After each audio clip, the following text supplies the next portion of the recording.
Hi geniuses, welcome to the channel Science Wizard Pooja Ranjan. This channel is all about the science subject of classes 6, 7th, 8th, 9th and 10th physics and chemistry.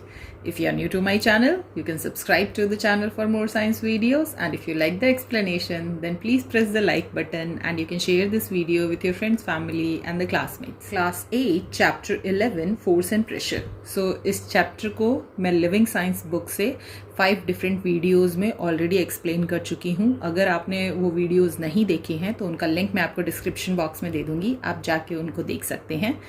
और आज जो हम discuss करने वाले हैं वो है question and answers from the Living Science book. So this is the exercise which is given at the page 152. Okay so सबसे पहला जो क्वेश्चन है, choose the most appropriate answer. So MCQ type question है, हमें एक answer appropriate चुनना है. So the first question is, there is one force which is exerted by all matter on all other matter. Which force is this? So हमने already पढ़ा हुआ है कि डिफरेंट टाइप ऑफ फोर्स होते हैं, contact and the non contact force. And the non contact force में आपने पढ़ा था gravitational force. Okay so gravitational force में के बारे में हमें जो एक चीज दिमाग में आती है सबसे पहले, that is the gravity. Okay हमें ऐसा लगता है अर्थ जो है उसमें ग्रेविटेशनल फोर्स है और वो अपनी तरफ हर चीज को खींच रहा है, बट ऐसा नहीं है. इस दुनिया में जो भी ऑब्जेक्ट है, हर ऑब्जेक्ट दूसरे ऑब्जेक्ट पे ग्रेविटेशनल फोर्स अप्लाई कर रहा है.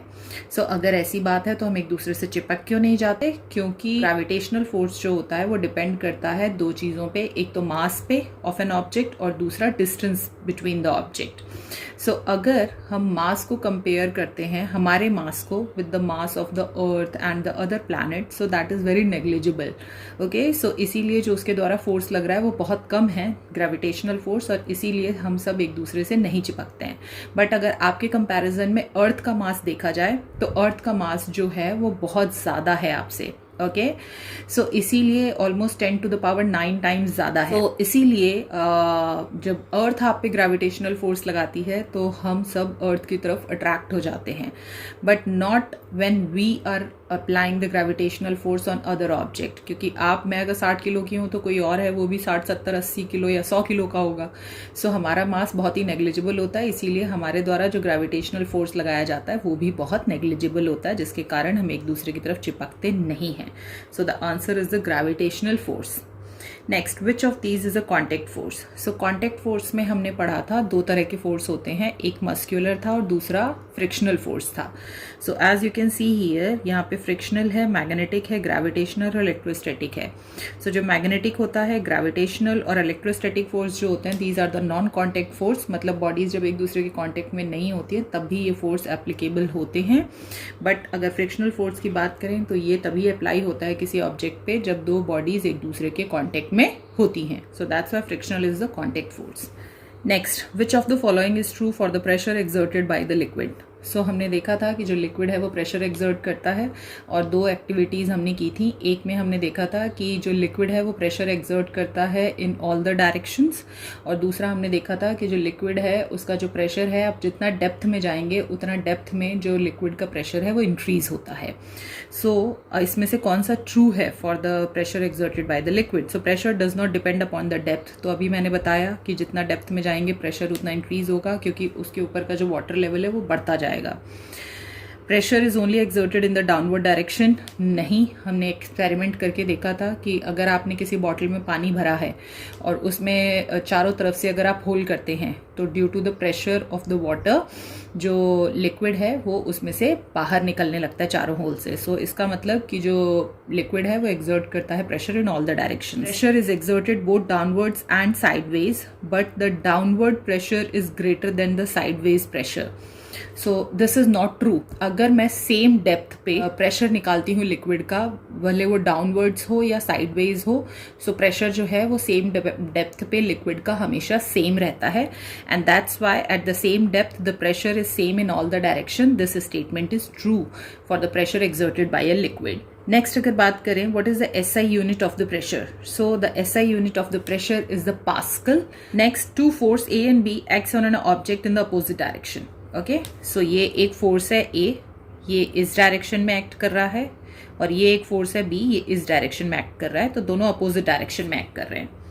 A is bigger than B, A का जो मैग्नीट्यूड है वो ज़्यादा है as compare to the magnitude of the force B. So क्योंकि मैग्नीट्यूड ज़्यादा है तो इसका एरो बड़ा कर लेते हैं. The net force on the object is, okay, so A जो है उसका मैग्नीट्यूड ज़्यादा है और B का मैग्नीट्यूड कम है और दोनों अपोजिट डायरेक्शन में फोर्स लगा रहे हैं. तो सबसे पहले कि अगर फोर्स अपोजिट डायरेक्शन में लग रहा होता है तो जो नेट फोर्स होता है उसके लिए हमें करना पड़ता है A माइनस B.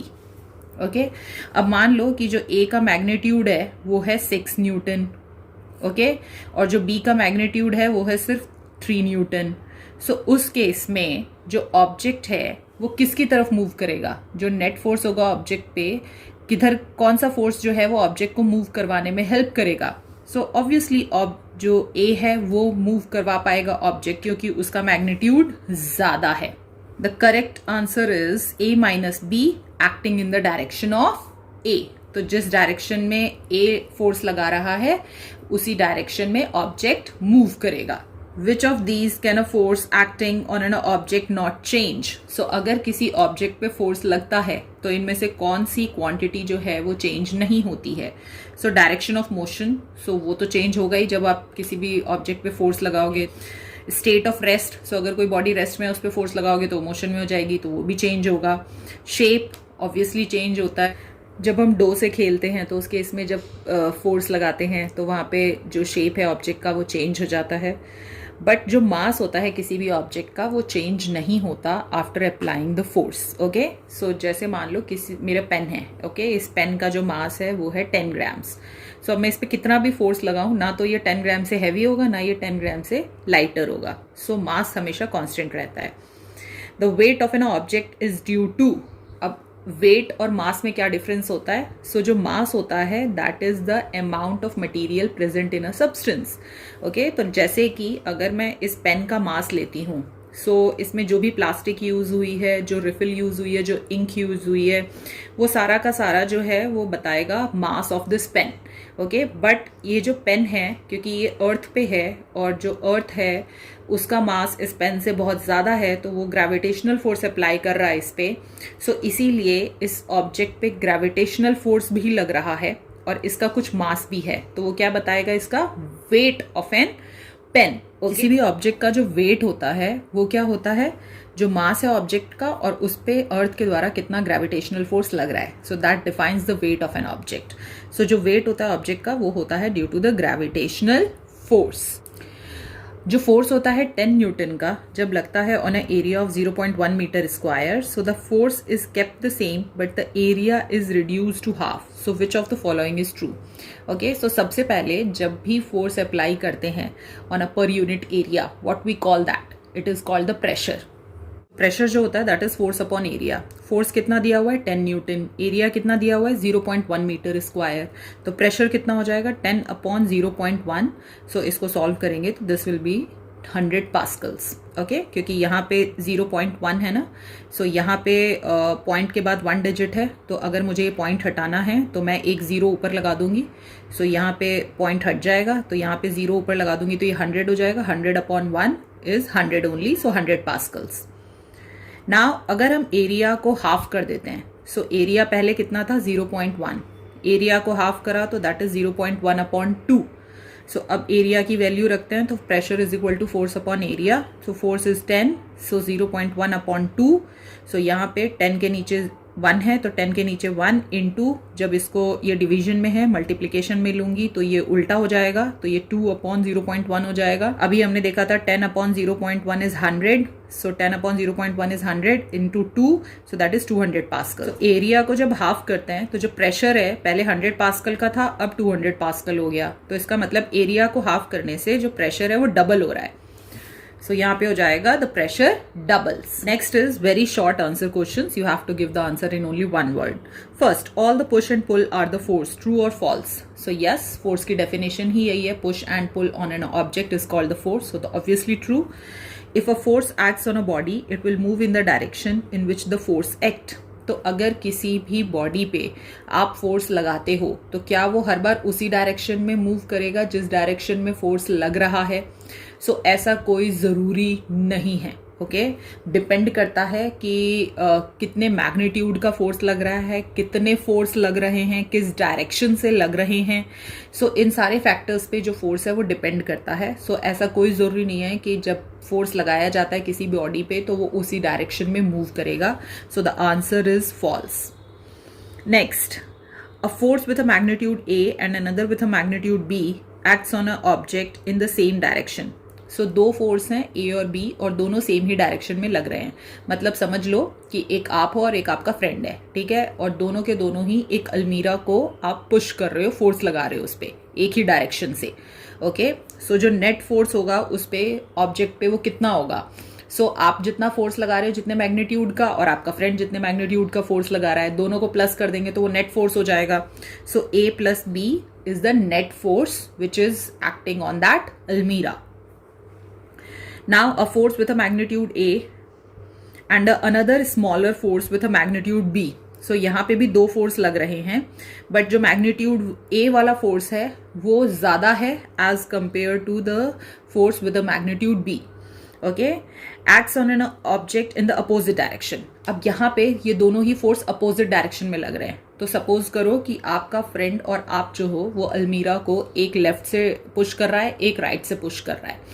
ओके अब दोनों अपोजिट डायरेक्शन से फोर्स लगा रहे हो, पर आप जो हो वो मैग्नीट्यूड A हो तो आपका फोर्स ज्यादा है as compare to your friend's force. So अगर नेट फोर्स निकालना है अलमीरा पे तो क्या होगा. तो कभी भी फोर्स जब अपोजिट डायरेक्शन में एक्ट करते हैं तो हमें दोनों फोर्स को सब्सट्रैक्ट करना होता है एक दूसरे से. सो A minus B will give us the net force which is acting on that almirah. Does a force acting on a body always cause the change in its state of motion? No. Okay so क्या हमेशा जब भी आप force लगाते हो किसी body पे तो क्या उसका स्टेट ऑफ मोशन चेंज होता है. ओके स्टेट ऑफ मोशन मतलब क्या वो रेस्ट से मोशन में आता है या मोशन से रेस्ट में आता है या क्या उसके डायरेक्शन में कोई चेंज हो रहा है. सो ऐसा हर बार ज़रूरी नहीं है. ओके क्योंकि मान लो सपोज करो एक बहुत हैवी सा बॉक्स है, अगर आप उस पर फोर्स लगा रहे हो तो क्या वो बॉक्स मूव कर रहा है उस वक्त. नहीं. उसके स्टेट ऑफ मोशन में कोई चेंज आया. नहीं.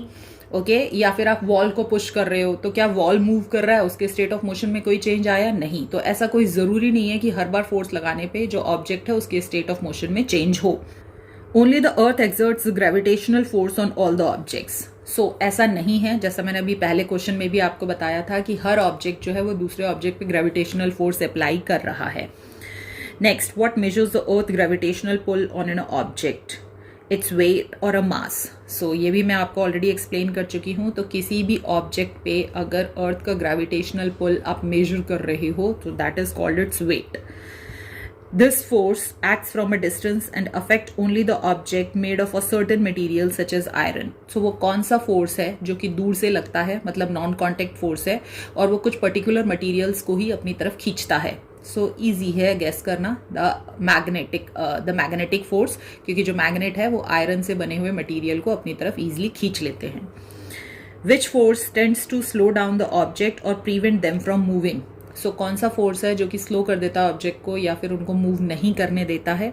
सो कोई हैवी बॉक्स है, अगर आप उसको पुश कर रहे हो तो वो क्यों नहीं मूव कर रहा, क्योंकि वहां पे फ्रिक्शनल फोर्स एक्ट कर रहा है. या फिर आपने बॉल को किक करा और थोड़ी देर बाद जो बॉल है वो अपने आप ही रुक जाती है. कौन सा फोर्स है, फ्रिक्शनल फोर्स है. सो फ्रिक्शनल फोर्स हमेशा एक्ट करता है in the opposite direction in which the body is moving, and that causes the object to that causes the body to stop or slow down its speed. Next, the larger the area over the force acts, the lesser is the pressure. So pressure के बारे में आपको पता है, pressure होता है force upon area, और यहाँ पे जो प्रेशर है that is inversely proportional to area. मतलब एक बढ़ेगा तो दूसरा घटेगा, दूसरा बढ़ेगा तो एक घटेगा. ओके सो यहाँ पे अगर मैं एरिया बढ़ा देती हूँ तो प्रेशर क्या होगा, कम हो जाएगा, लेसर हो जाएगा. Okay does the pressure exerted by the liquid increase और डिक्रीज विद द डेप्थ. तो ये ऑलरेडी डिस्कस कर चुके हैं कि जो प्रेशर है वो डेप्थ के संग लिक्विड का इंक्रीज होता है. Next, every square centimetre of your body experience a force equal to the weight of 1 kg due to the atmospheric pressure. So obviously atmospheric pressure का डेफिनेशन ही यही है. So the statement is true. Atmospheric pressure increases with the height, true और false? Okay, so आप सबको पता है कि सबसे ज़्यादा डेंस एटमॉस्फेयर जो होता है वो नियर द अर्थ सरफेस होता है, और जितना हाइट पे आप जाते हो जो एयर है वो लेस डेंसर होती जाती है, हवा कम होने लगती है, ऑक्सीजन का लेवल कम होने लगता है, और इसीलिए जितनी ऊंचाई पे जाते हैं उतना ब्रीथ करना मुश्किल होता है। सो इसीलिए जब आप हाइट पे जाते हैं तो एयर प्रेशर इंक्रीज नहीं होगा, क्योंकि एयर मॉलिक्यूल्स तो कम हो रहे हैं, तो वो डिक्रीज होगा। So the statement is false.